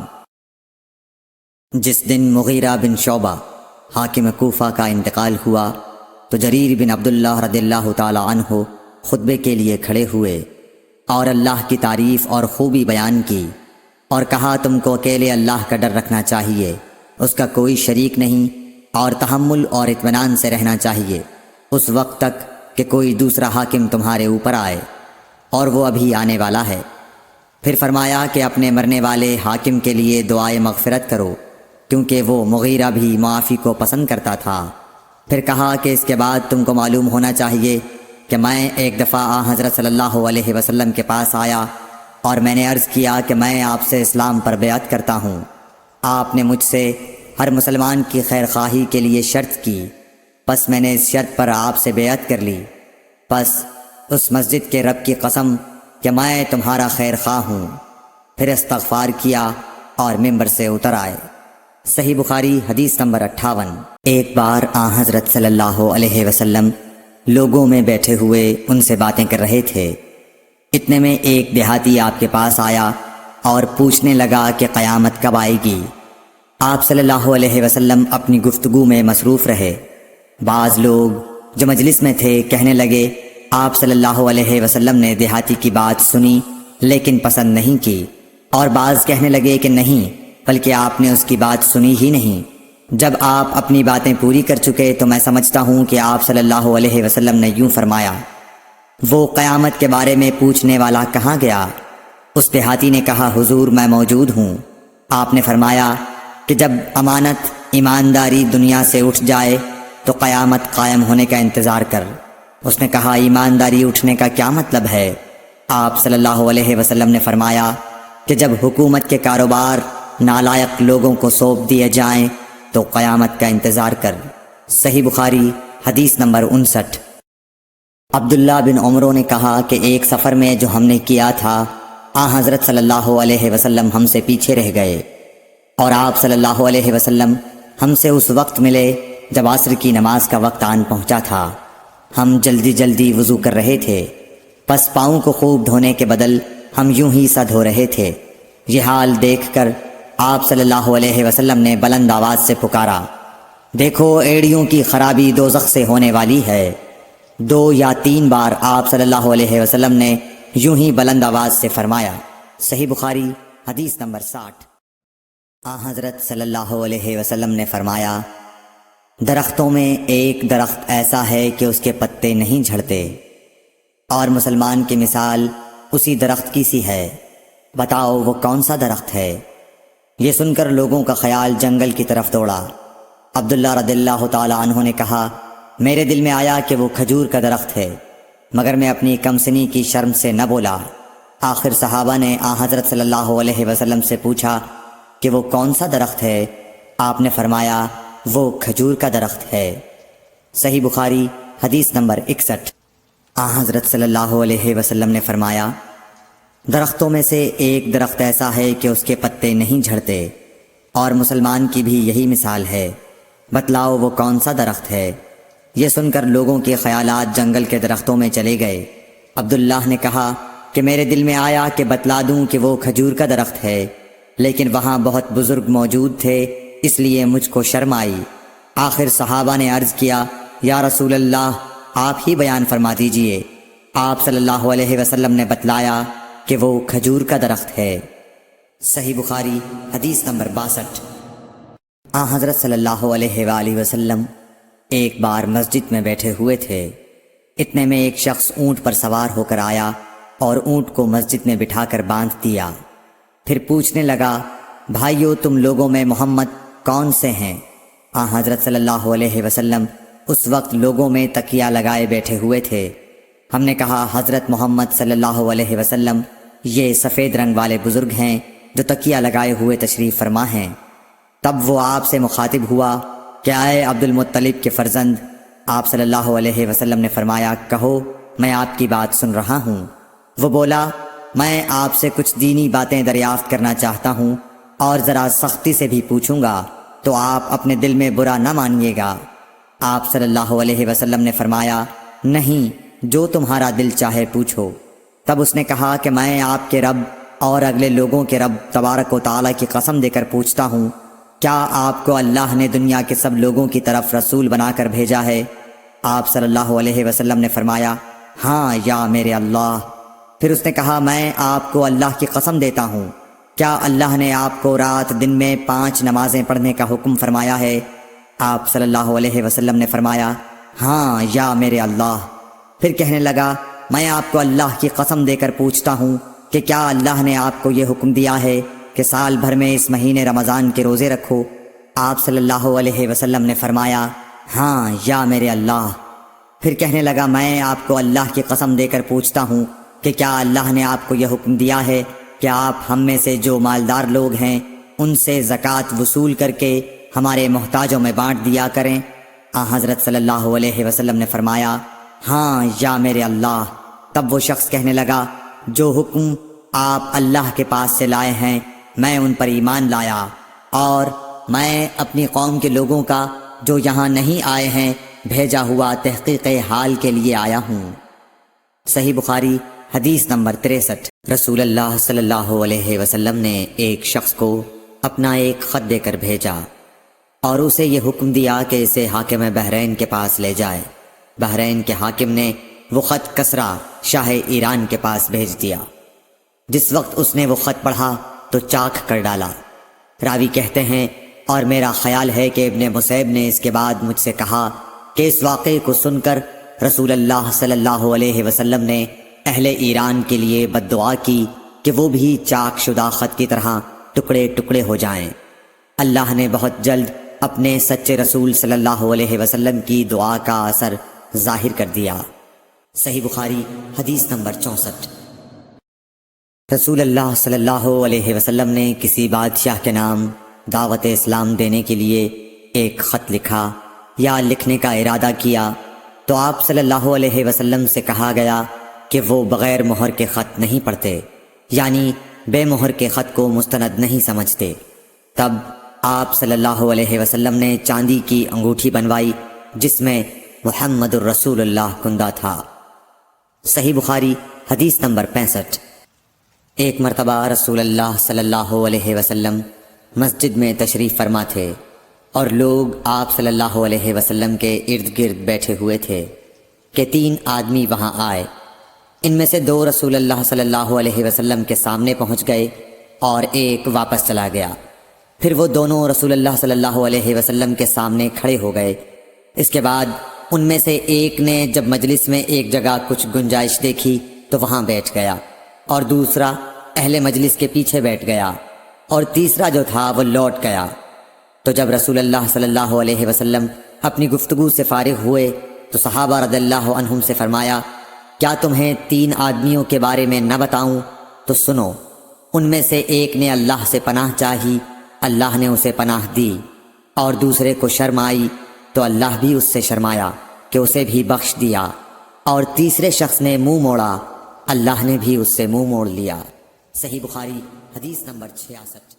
رسول اللہ صلی اللہ علیہ وسلم اپنے اونٹ پر بیٹھے ہوئے تھے اور ایک شخص نے اس کی نکیل تھام رکھی تھی۔ آپ صلی اللہ علیہ وسلم نے پوچھا، آج یہ کون سا دن ہے؟ ہم خاموش رہے حتیٰ کہ ہم سمجھے کہ آج کے دن کا آپ کوئی دوسرا نام اس کے نام کے علاوہ تجویز فرمائیں گے۔ پھر آپ صلی اللہ علیہ وسلم نے فرمایا، کیا آج قربانی کا دن نہیں ہے؟ ہم نے عرض کیا، بے شک۔ اس کے بعد آپ صلی اللہ علیہ وسلم نے فرمایا، یہ کون سا مہینہ ہے؟ ہم اس پر بھی خاموش رہے اور یہی سمجھے کہ اس مہینے کا بھی آپ اس کے نام کے علاوہ کوئی دوسرا نام تجویز فرمائیں گے۔ پھر آپ صلی اللہ علیہ وسلم نے فرمایا، کیا یہ ذو الحجہ کا مہینہ نہیں ہے؟ ہم نے عرض کیا، بے شک۔ آپ صلی اللہ علیہ وسلم نے فرمایا، تو یقیناً تمہاری جانیں اور تمہارے مال اور تمہاری آبرو تمہارے درمیان اسی طرح حرام ہیں جس طرح آج کے دن کی حرمت تمہارے اس مہینے اور اس شہر میں ہے۔ پس جو شخص حاضر ہے اسے چاہیے کہ غائب کو یہ بات پہنچا دے، کیونکہ ایسا ممکن ہے کہ جو شخص یہاں موجود ہے وہ ایسے شخص کو یہ خبر پہنچائے جو اس سے زیادہ یاد رکھنے والا ہو۔ صحیح بخاری حدیث نمبر 67۔ رسول اللہ صلی اللہ علیہ وسلم نے ہمیں نصیحت فرمانے کے لیے کچھ دن مقرر کر دیے تھے، اس ڈر سے کہ کہیں ہم کبھی دخاطر نہ ہو جائیں۔ صحیح بخاری حدیث نمبر 68۔ آپ صلی اللہ علیہ وآلہ وسلم نے فرمایا، آسانی کرو اور سختی نہ کرو، اور خوش کرو اور نفرت نہ دلاؤ۔ صحیح بخاری حدیث نمبر 69۔ عبداللہ ابن مسعود ہر جمعرات کے دن لوگوں کو واعظ سنایا کرتے تھے۔ ایک آدمی نے ان سے کہا، اے ابو عبد الرحمن، میں چاہتا ہوں کہ تم ہمیں ہر روز واعظ سنایا کرو۔ انہوں نے فرمایا، تو سن لو کہ مجھے اس امر سے کوئی چیز مانع ہے تو یہ کہ میں یہ بات پسند نہیں کرتا کہ کہیں تم تنگ نہ ہو جاؤ۔ اور میں وعظ میں تمہاری فرصت کا وقت تلاش کیا کرتا ہوں، جیسا کہ رسول اللہ صلی اللہ علیہ وسلم اس خیال سے کہ ہم کبھی دخاطر نہ ہو جائیں، وعظ کے لیے ہمارے اوقات فرصت کا خیال رکھتے تھے۔ صحیح بخاری حدیث نمبر 70۔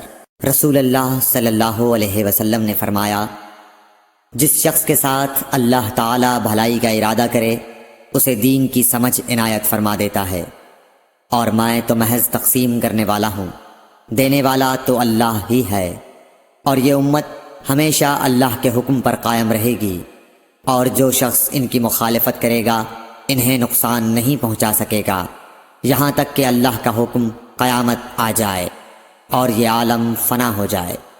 صحیح بخاری حدیث نمبر 71۔ عبداللہ بن عمر رضی اللہ تعالی عنہ کہتے تھے کہ ہم رسول اللہ صلی اللہ علیہ وسلم کی خدمت میں حاضر تھے کہ آپ صلی اللہ علیہ وسلم کے پاس کھجور کا ایک گابھا لایا گیا۔ اسے دیکھ کر آپ نے فرمایا کہ درختوں میں ایک درخت ایسا ہے اس کی مثال مسلمان کی طرح ہے۔ ابن عمر کہتے ہیں کہ یہ سن کر میں نے ارادہ کیا کہ عرض کروں کہ وہ درخت کھجور کا ہے، مگر چونکہ میں سب میں چھوٹا تھا اس لیے خاموش رہا۔ پھر رسول اللہ صلی اللہ علیہ وسلم نے خود ہی فرمایا کہ وہ کھجور ہے۔ صحیح بخاری حدیث نمبر 72۔ رسول اللہ صلی اللہ علیہ وسلم کا ارشاد ہے کہ حسد صرف دو باتوں میں جائز ہے، ایک تو اس شخص کے بارے میں جسے اللہ نے دولت دی ہو اور وہ اس دولت کو راہ حق میں خرچ کرنے پر بھی قدرت رکھتا ہو، اور ایک اس شخص کے بارے میں جسے اللہ نے حکمت کی دولت سے نوازا ہو اور وہ اس کے ذریعے سے فیصلہ کرتا ہو اور لوگوں کو اس حکمت کی تعلیم دیتا ہو۔ صحیح بخاری حدیث نمبر 73۔ رسول اللہ صلی اللہ علیہ وآلہ وسلم نے فرمایا، ایک دن حضرت موسیٰ علیہ السلام بنی اسرائیل کی ایک جماعت میں بیٹھے ہوئے تھے کہ اتنے میں ایک شخص آیا اور اس نے آپ سے پوچھا، کیا آپ جانتے ہیں کہ دنیا میں کوئی آپ سے بڑھ کر عالم موجود ہے؟ حضرت موسیٰ علیہ السلام نے فرمایا، نہیں۔ اس پر اللہ تعالیٰ نے حضرت موسیٰ علیہ السلام کے پاس وحی بھیجی کہ ہاں، ہمارا بندہ خضر ہے جس کا علم تم سے زیادہ ہے۔ حضرت موسیٰ علیہ السلام نے اللہ سے دریافت کیا کہ خضر علیہ السلام سے ملنے کی کیا صورت ہے؟ اللہ تعالیٰ نے ایک مچھلی کو ان سے ملاقات کی علامت قرار دیا اور ان سے کہہ دیا کہ جب تم اس مچھلی کو گم کر دو تو واپس لوٹ جاؤ، تب خضر سے تمہاری ملاقات ہوگی۔ تب موسیٰ علیہ السلام چلے اور دریا میں مچھلی کی علامت تلاش کرتے رہے۔ اس وقت ان کے ساتھی نے کہا، جب ہم پتھر کے پاس تھے کیا آپ نے دیکھا تھا؟ میں اس وقت مچھلی کا کہنا بھول گیا اور شیطان ہی نے مجھے اس کا ذکر بھلا دیا۔ موسیٰ علیہ السلام نے کہا، اسی مقام کی ہمیں تلاش تھی۔ تب وہ اپنے نشانات قدم پر پچھلے پاؤں باتیں کرتے ہوئے لوٹے۔ وہاں انہوں نے خضر علیہ السلام کو پایا۔ پھر ان کا وہی قصہ ہے جو اللہ نے اپنی کتاب قرآن میں بیان کیا ہے۔ صحیح بخاری حدیث نمبر 74۔ حضرت ابن عباس رضی اللہ تعالی عنہ نے فرمایا کہ ایک مرتبہ رسول اللہ صلی اللہ علیہ وآلہ وسلم نے مجھے سینے سے لگا لیا اور دعا دیتے ہوئے فرمایا کہ اے اللہ، اسے علم کتاب قرآن عطا فرمائیو۔ صحیح بخاری حدیث نمبر 75۔ عبداللہ بن عباس رضی اللہ تعالی عنہ نے فرمایا کہ میں ایک مرتبہ گدھی پر سوار ہو کر چلا۔ اس زمانے میں میں بلوغ کے قریب تھا۔ رسول اللہ صلی اللہ علیہ وسلم منی میں نماز پڑھ رہے تھے اور آپ کے سامنے دیوار کی آڑ نہ تھی، تو میں بعض صفوں کے سامنے سے گزرا اور گدھی کو چھوڑ دیا۔ وہ چرنے لگی، جبکہ میں صف میں شامل ہو گیا، مگر کسی نے مجھے اس بات پر ٹوکا نہیں۔ صحیح بخاری حدیث نمبر 76۔ محمود بن ربی فرماتے ہیں کہ مجھے یاد ہے کہ ایک مرتبہ رسول اللہ صلی اللہ علیہ وسلم نے ایک ڈول سے منہ میں پانی لے کر میرے چہرے پر کلی فرمائی اور میں اس وقت 5 سال کا تھا۔ صحیح بخاری حدیث نمبر 77۔ حضور اکرم صلی اللہ علیہ وآلہ وسلم نے فرمایا کہ ایک بار حضرت موسیٰ علیہ السلام بنی اسرائیل کی ایک جماعت میں تھے کہ اتنے میں ایک شخص آیا اور کہنے لگا، کیا آپ جانتے ہیں کہ دنیا میں آپ سے بھی بڑھ کر کوئی عالم موجود ہے؟ حضرت موسیٰ علیہ السلام نے فرمایا کہ نہیں۔ تب اللہ تعالیٰ نے حضرت موسیٰ علیہ السلام پر وحی نازل کی کہ ہاں ہمارا بندہ خضر علم میں تم سے بڑھ کر ہے۔ تو حضرت موسیٰ علیہ السلام نے ان سے ملنے کی راہ دریافت کی۔ اس وقت اللہ تعالیٰ نے ان سے ملاقات کے لیے مچھلی کو نشانی قرار دیا اور ان سے کہہ دیا کہ جب تم مچھلی کو نہ پاؤ تو لوٹ جانا، تم خضر سے ملاقات کر لوگے۔ حضرت موسیٰ علیہ السلام دریا میں مچھلی کے نشان کا انتظار کرتے رہے۔ تب ان کے خادم نے ان سے کہا، کیا آپ نے دیکھا تھا کہ جب ہم پتھر کے پاس تھے تو میں وہاں مچھلی بھول گیا اور مجھے شیطان ہی نے غافل کر دیا؟ حضرت موسیٰ علیہ السلام نے کہا کہ ہم اسی مقام کے تو متلاشی تھے۔ تب وہ اپنے قدموں کے نشانوں پر باتیں کرتے ہوئے واپس لوٹے۔ وہاں خضر علیہ السلام کو انہوں نے پایا۔ پھر ان کا قصہ وہی ہے جو اللہ تعالیٰ نے اپنی کتاب میں بیان فرمایا ہے۔ صحیح بخاری حدیث نمبر 78۔ آپ صلی اللہ علیہ وآلہ وسلم نے فرمایا کہ اللہ تعالیٰ نے مجھے جس علم و ہدایت کے ساتھ بھیجا ہے اس کی مثال زبردست بارش کی سی ہے جو زمین پر خوب برسے۔ بعض زمین جو صاف ہوتی ہے وہ پانی کو پی لیتی ہے اور بہت بہت سبزہ اور گھاس اگاتی ہے، اور بعض زمین جو سخت ہوتی ہے وہ پانی کو روک لیتی ہے۔ اس سے اللہ تعالیٰ لوگوں کو فائدہ پہنچاتا ہے، وہ اس سے سیراب ہوتے ہیں اور سیراب کرتے ہیں۔ اور کچھ اور زمین کے بعض خطوں پر پانی پڑتا ہے جو بالکل چٹیل میدان ہوتے ہیں، نہ پانی روکتے ہیں اور نہ ہی سبزہ اگاتے ہیں۔ تو یہ اس شخص کی مثال ہے جو دین میں سمجھ پیدا کرے اور نفع دے۔ اس کو وہ چیز جس کے ساتھ میں مبعوث کیا گیا ہوں اس نے علم دین سیکھا اور سکھایا۔ اور اس شخص کی مثال جس نے سر نہیں اٹھایا یعنی توجہ نہیں کی اور جو ہدایت دے کر میں بھیجا گیا ہوں اسے قبول نہیں کیا۔ صحیح بخاری حدیث نمبر 79۔ رسول اللہ صلی اللہ علیہ وسلم نے فرمایا، علامت قیامت میں سے یہ ہے کہ دینی علم اٹھ جائے گا اور جہل ہی جہل ظاہر ہو جائے گا، اور اعلانیہ شراب پی جائے گی اور زنا پھیل جائے گا۔ صحیح بخاری حدیث نمبر 80۔ رسول اللہ صلی اللہ علیہ وآلہ وسلم نے فرمایا کہ علامات قیامت میں سے یہ ہے کہ علم دین کم ہو جائے گا، جہل ظاہر ہو جائے گا، زنا بکثرت ہوگا، عورتیں بڑھ جائیں گی اور مرد کم ہو جائیں گے، حتیٰ کہ 50 عورتوں کا نگران صرف ایک مرد رہ جائے گا۔ صحیح بخاری حدیث نمبر 81۔ رسول اللہ صلی اللہ علیہ وسلم نے فرمایا کہ میں سو رہا تھا، اسی حالت میں مجھے دودھ کا پیالہ دیا گیا، میں نے خوب اچھی طرح پی لیا، حتیٰ کہ میں نے دیکھا کہ تازگی میرے ناخنوں سے نکل رہی ہے۔ پھر میں نے اپنا بچا ہوا دودھ عمر بن الخطاب کو دے دیا۔ صحابہ رضی اللہ عنہم نے پوچھا، آپ نے اس کی کیا تعبیر لی؟ آپ صلی اللہ علیہ وسلم نے فرمایا، علم۔ صحیح بخاری حدیث نمبر 82۔ حجۃ الوداع میں رسول اللہ صلی اللہ علیہ وسلم لوگوں کے مسائل دریافت کرنے کی وجہ سے منا میں ٹھہر گئے تو ایک شخص آیا اور اس نے کہا کہ میں نے بے خبری میں ذبح کرنے سے پہلے سر منڈا لیا۔ آپ صلی اللہ علیہ وسلم نے فرمایا، اب ذبح کر لے اور کچھ حرج نہیں۔ پھر دوسرا آدمی آیا، اس نے کہا کہ میں نے بے خبری میں رمی کرنے سے پہلے قربانی کر لی۔ آپ صلی اللہ علیہ وآلہ وسلم نے فرمایا، اب رمی کر لے اور پہلے کر دینے سے کچھ حرج نہیں۔ ابن عمرو کہتے ہیں اس دن آپ صلی اللہ علیہ وسلم سے جس چیز کا بھی سوال ہوا جو کسی نے آگے اور پیچھے کر لی تھی تو آپ صلی اللہ علیہ وسلم نے یہی فرمایا کہ اب کر لے اور کچھ حرج نہیں۔ صحیح بخاری حدیث نمبر 83۔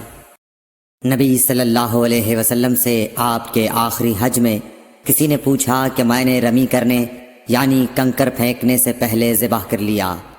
آپ صلی اللہ علیہ وسلم نے ہاتھ سے اشارہ کیا اور فرمایا، کچھ حرج نہیں۔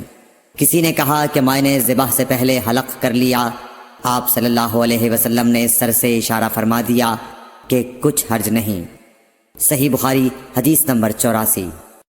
آپ صلی اللہ علیہ وسلم نے فرمایا کہ ایک وقت ایسا آئے گا کہ جب علم اٹھا لیا جائے گا، جہالت اور فتنے پھیل جائیں گے اور حرج بڑھ جائے گا۔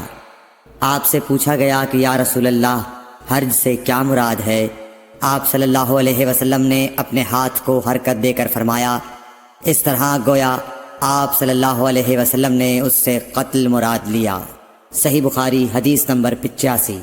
ہم سے موسیٰ بن اسماعیل نے بیان کیا، ان سے وہیب نے، ان سے حشام نے فاطمہ کے واسطے سے نقل کیا، وہ اسما سے روایت کرتی ہیں کہ میں عائشہ رضی اللہ تعالی عنہا کے پاس آئی، وہ نماز پڑھ رہی تھیں۔ میں نے کہا لوگوں کا کیا حال ہے؟ تو انہوں نے آسمان کی طرف اشارہ کیا، یعنی سورج کو گہن لگا ہے۔ اتنے میں لوگ نماز کے لیے کھڑے ہو گئے۔ حضرت عائشہ رضی اللہ تعالی عنہا نے کہا اللہ پاک ہے۔ میں نے کہا کیا یہ گہن کوئی خاص نشانی ہے؟ انہوں نے سر سے اشارہ کیا، یعنی ہاں۔ پھر میں بھی نماز کے لیے کھڑی ہو گئی، حتیٰ کہ مجھے غش آنے لگا تو میں اپنے سر پر پانی ڈالنے لگی۔ پھر نماز کے بعد رسول اللہ صلی اللہ علیہ وسلم نے اللہ تعالیٰ کی تعریف کی اور اس کی صفت بیان فرمائی۔ پھر فرمایا جو چیز مجھے پہلے دکھلائی نہیں گئی تھی آج وہ سب اس جگہ میں نے دیکھ لی، یہاں تک کہ جنت اور دوزخ کو بھی دیکھ لیا، اور مجھ پر یہ وحی کی گئی کہ تم اپنی قبروں میں آزمائے جاؤ گے۔ مثل یا قرب کا کون سا لفظ؟ حضرت اسما نے فرمایا میں نہیں جانتی۔ فاطمہ کہتی ہیں یعنی فتنہ دجال کی طرح آزمائے جاؤ گے۔ کہا جائے گا قبر کے اندر کہ تم اس آدمی کے بارے میں کیا جانتے ہو؟ تو جو صاحب ایمان یا صاحب یقین ہوگا۔ کون سا لفظ فرمایا؟ حضرت اسما نے مجھے یاد نہیں۔ وہ کہے گا وہ محمد اللہ کے رسول صلی اللہ علیہ وسلم ہیں جو ہمارے پاس اللہ کی ہدایت اور دلیلیں لے کر آئے تو ہم نے ان کو قبول کر لیا اور ان کی پیروی کی۔ وہ محمد صلی اللہ علیہ وسلم ہیں۔ 3 بار اسی طرح کہے گا۔ پھر اس سے کہہ دیا جائے گا کہ آرام سے سو جا، بے شک ہم نے جان لیا کہ تو محمد صلی اللہ علیہ وسلم پر یقین رکھتا تھا۔ اور بہرحال منافق یا شکی آدمی، میں نہیں جانتی کہ ان میں سے کون سا لفظ حضرت اسما نے استعمال کیا، تو وہ منافق یا شکی آدمی کہے گا کہ جو لوگوں کو میں نے کہتے سنا میں نے بھی وہی کہہ دیا، باقی میں کچھ نہیں جانتا۔ صحیح بخاری حدیث نمبر 86۔ قبیلہ عبد القیس کا وفد رسول اللہ صلی اللہ علیہ وسلم کی خدمت میں آیا۔ آپ صلی اللہ علیہ وسلم نے دریافت کیا کہ کون سا وفد آیا ہے یا یہ کون لوگ ہیں؟ انہوں نے کہا ربیعہ خاندان کے لوگ ہیں۔ آپ صلی اللہ علیہ وسلم نے فرمایا کہ مبارک ہو قوم کو آنا، یا مبارک ہو اس وفد کو جو کبھی نہ رسوا ہو نہ شرمندہ ہو۔ اس کے بعد انہوں نے عرض کیا کہ ہم ایک دور دراز کونے سے آپ کے پاس آئے ہیں اور ہمارے اور آپ کے درمیان کفار مضر کا قبیلہ پڑتا ہے۔ اس کے خوف کی وجہ سے ہم حرمت والے مہینوں کے علاوہ اور ایام میں نہیں آ سکتے، اس لیے ہمیں کوئی ایسی قطعی بات بتلا دیجئے کہ جس کی ہم اپنے پیچھے رہ جانے والے لوگوں کو خبر دے دیں اور اس کی وجہ سے ہم جنت میں داخل ہو سکیں۔ تو آپ صلی اللہ علیہ وسلم نے انہیں 4 باتوں کا حکم دیا اور 4 سے روک دیا۔ اول انہیں حکم دیا کہ ایک اللہ پر ایمان لائیں۔ پھر فرمایا کہ کیا تم جانتے ہو کہ ایک اللہ پر ایمان لانے کا کیا مطلب ہے؟ انہوں نے عرض کیا اللہ اور اس کا رسول زیادہ جانتے ہیں۔ آپ صلی اللہ علیہ وسلم نے فرمایا ایک اللہ پر ایمان لانے کا مطلب یہ ہے کہ اس بات کا اقرار کرنا کہ اللہ کے سوا کوئی معبود نہیں، اور یہ کہ محمد صلی اللہ علیہ وسلم اللہ کے سچے رسول ہیں، اور نماز قائم کرنا، زکوٰۃ ادا کرنا اور ماہ رمضان کے روزے رکھنا، اور یہ کہ تم مال غنیمت سے 5واں حصہ ادا کرو، اور 4 چیزوں سے منع فرمایا، دبا، حنتم، مزفت کے استعمال سے۔ اور چوتھی چیز کے بارے میں شعبہ کہتے ہیں کہ ابو حمزہ بسا اوقات نقیر کہتے تھے اور بسا اوقات مقیر۔ اس کے بعد رسول اللہ صلی اللہ علیہ وسلم نے فرمایا کہ ان باتوں کو یاد رکھو اور اپنے پیچھے رہ جانے والوں کو بھی ان کی خبر کر دو۔ صحیح بخاری حدیث نمبر 87۔ عقبہ نے ابو احاب بن عزیز کی لڑکی سے نکاح کیا تو ان کے پاس ایک عورت آئی اور کہنے لگی کہ میں نے عقبہ کو اور جس سے اس کا نکاح ہوا ہے اس کو دودھ پلایا ہے۔ یہ سن کر عقبہ نے کہا مجھے نہیں معلوم کہ تو نے مجھے دودھ پلایا ہے، نہ تو نے کبھی مجھے بتایا ہے۔ تب سوار ہو کر رسول اللہ صلی اللہ علیہ وسلم کی خدمت میں مدینہ منورہ حاضر ہوئے اور آپ سے اس کے متعلق دریافت کیا تو آپ صلی اللہ علیہ وسلم نے فرمایا کس طرح تم اس لڑکی سے رشتہ رکھو گے، حالانکہ اس کے متعلق یہ کہا گیا۔ تب عقبہ بن حارث نے اس لڑکی کو چھوڑ دیا اور اس نے دوسرا خاوند کر لیا۔ صحیح بخاری حدیث نمبر 88۔ حضرت عمر سے روایت ہے کہ میں اور میرا ایک انصاری پڑوسی دونوں اطراف مدینہ کے ایک گاؤں بنی امیہ بن زید میں رہتے تھے، جو مدینے کے پورب کی طرف بلند گاؤں میں سے ہے۔ ہم دونوں باری باری حضرت صلی اللہ علیہ وسلم کی خدمت شریف میں حاضر ہوا کرتے تھے۔ ایک دن وہ آتا، ایک دن میں آتا۔ جس دن میں آتا اس دن کی وحی کی اور رسول اللہ صلی اللہ علیہ وسلم کی فرمودہ دیگر باتوں کی اس کو خبر دے دیتا تھا، اور جب وہ آتا تو وہ بھی اسی طرح کرتا۔ تو ایک دن وہ میرا انصاری ساتھی اپنی باری کے روز حاضر خدمت ہوا۔ جب واپس آیا تو اس نے میرا دروازہ بہت زور سے کھٹکھٹایا اور میرے بارے میں پوچھا، کیا عمر یہاں ہیں؟ میں گھبرا کر اس کے پاس آیا۔ وہ کہنے لگا کہ ایک بڑا معاملہ پیش آ گیا ہے، یعنی رسول اللہ صلی اللہ علیہ وسلم نے اپنی بیویوں کو طلاق دے دی ہے۔ پھر میں اپنی بیٹی حفصہ کے پاس گیا، وہ رو رہی تھی۔ میں نے پوچھا، کیا تمہیں رسول اللہ صلی اللہ علیہ وسلم نے طلاق دے دی ہے؟ وہ کہنے لگی، میں نہیں جانتی۔ پھر میں نبی کی خدمت میں حاضر ہوا۔ میں نے کھڑے کھڑے کہا کہ آپ نے اپنی بیویوں کو طلاق دے دی ہے؟ آپ صلی اللہ علیہ وسلم نے فرمایا، نہیں، یہ افواہ غلط ہے۔ تب میں نے تعجب سے کہا، اللہ اکبر، اللہ بہت بڑا ہے۔ صحیح بخاری حدیث نمبر 89۔ ایک شخص حزم بن ابی کعب نے رسول اللہ کی خدمت میں آ کر عرض کیا، یا رسول اللہ، فلاں شخص معاذ بن جبل لمبی نماز پڑھاتے ہیں، اس لیے میں جماعت کی نماز میں شریک نہیں ہو سکتا، کیونکہ میں دن بھر اونٹ چرانے کی وجہ سے رات کو تھک کر چکنا چور ہوتا ہوں اور طویل قرات سننے کی طاقت نہیں رکھتا۔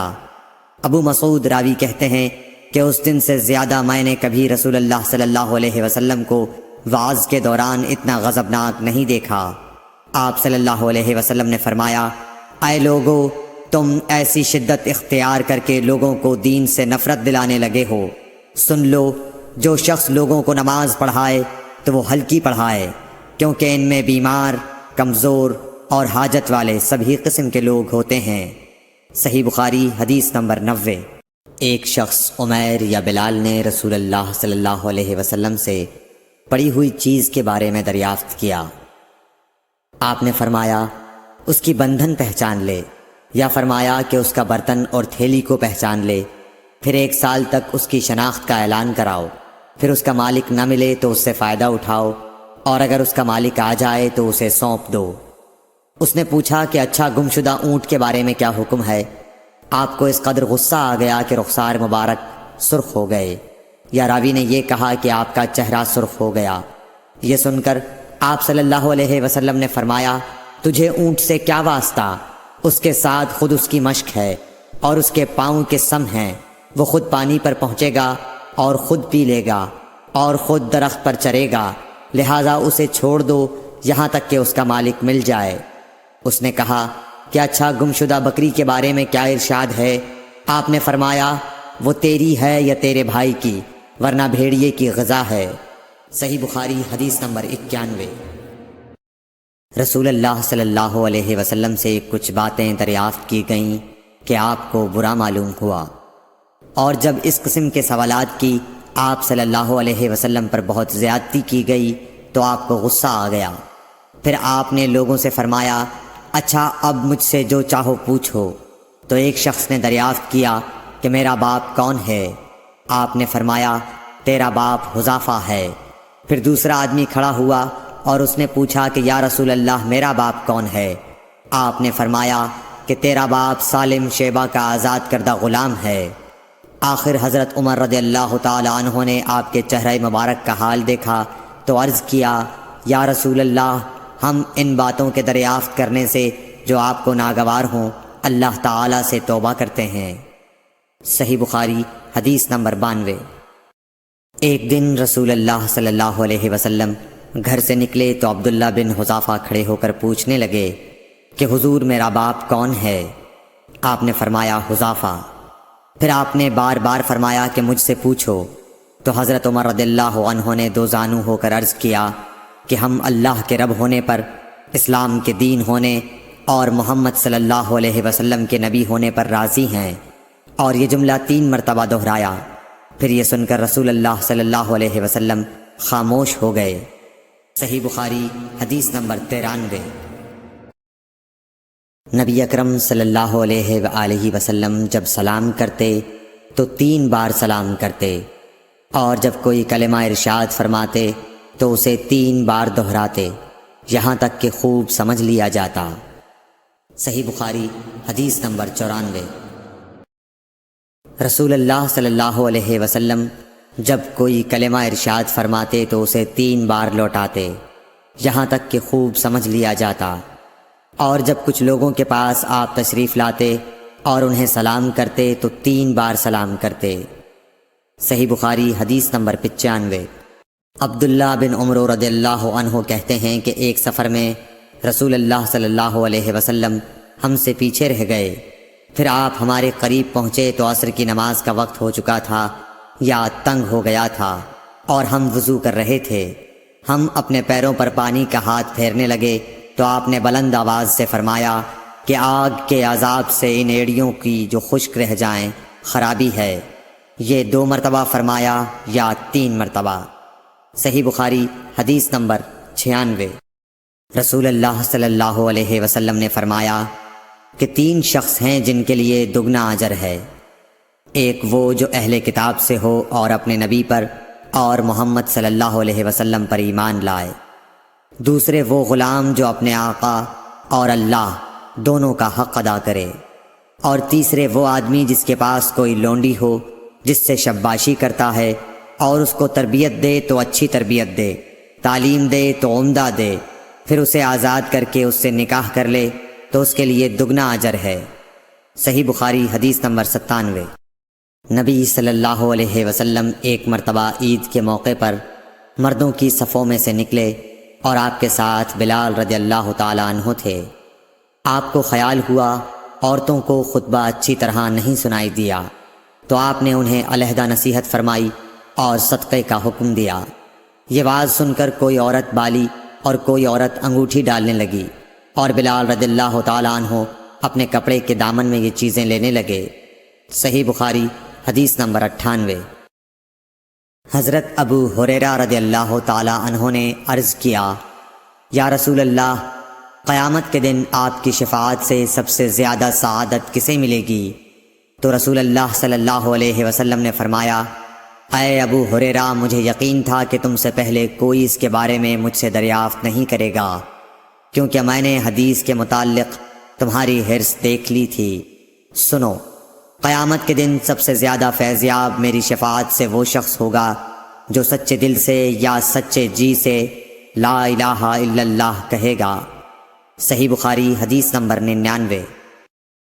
رسول اللہ صلی اللہ علیہ وآلہ وسلم نے فرمایا کہ اللہ علم کو اس طرح نہیں اٹھا لے گا کہ اس کو بندوں سے چھین لے، بلکہ وہ پختہ کار علماء کو موت دے کر علم اٹھائے گا، حتیٰ کہ جب کوئی عالم باقی نہیں رہے گا تو لوگ جاہلوں کو سردار بنا لیں گے، ان سے سوالات کیے جائیں گے اور وہ بغیر علم کے جواب دیں گے، اس لیے خود بھی گمراہ ہوں گے اور لوگوں کو بھی گمراہ کریں گے۔